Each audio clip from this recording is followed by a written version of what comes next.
বাংলাদেশের সঙ্গীতাঙ্গন আর অভিনয় জগতের এক সময়ের সেরা জুটি বাপ্পা মজুমদার ও চাঁদনী। তাদের প্রেম আর পরিণতি ছিল ভক্তদের চোখে স্বপ্নের মতো, কিন্তু স্বপ্নের গল্প কখনো বাস্তবের চাপ সহ্য করতে পারে না।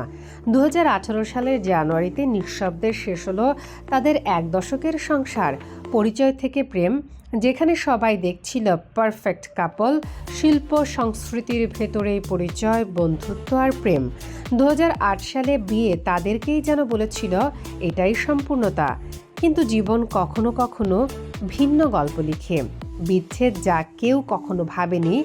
2018 সালের 19 জানুয়ারি আইনি বিচ্ছেদের খবর যখন প্রকাশ্যে আসে, ভক্তরা হতবাক, কারণ কোনো ঝড়ের পূর্বাভাস পাওয়া যায়নি।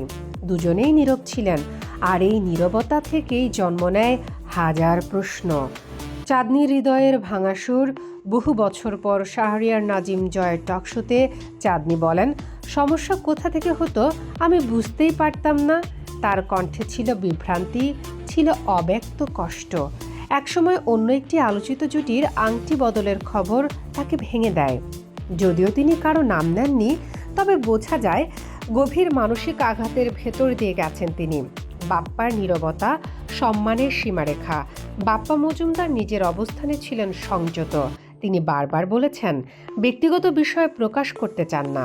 সম্পর্ক ভাঙা ছিল দুজনের সিদ্ধান্ত। চাঁদনী সম্পর্কে কোনো নেতিবাচক কথা বলবেন না। এই ভদ্র নীরবতাই অনেকের কাছে তাকে অত্যন্ত সংযত মানুষের পরিচয় দিয়েছে। নেটিজনের কাছে প্রশ্ন জাগে, কেন ভাঙল সম্পর্ক? কিন্তু দুজনেই কখনো স্পষ্ট কারণ জানাননি। তবু মিডিয়া বিশ্লেষণে উঠে আসে ব্যস্ততা ও দূরত্ব, কাজের চাপ, লাইফস্টাইলের পার্থক্য, তৃতীয় পক্ষ নিয়ে গুঞ্জন। চাঁদনী শুধু বলেছেন, কিছু ঘটনা আমাকে ভেতর থেকে অসহ্য কষ্ট দিয়েছে।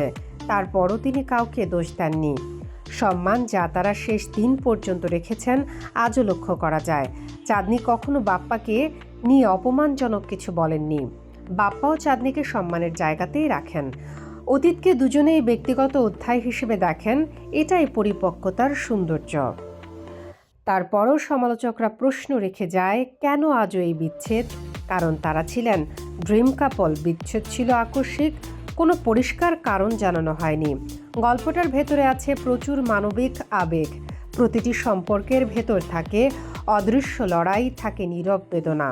বাপ্পা চাঁদনীর অধ্যায় আমাদের মনে করিয়ে দেয়, চলার পথ প্যারালালি যত সুন্দরী হোক, মানুষ কখনো কখনো আলাদা পথেই শান্তি খুঁজে পায়। আজ দুজনেই নিজেদের নতুন জীবনে এগিয়ে গেছেন, অতীতকে সম্মান করে ভবিষ্যতের দিকে। শামীমা আক্তার, বাংলা বাজার পত্রিকা, ডিজিটাল।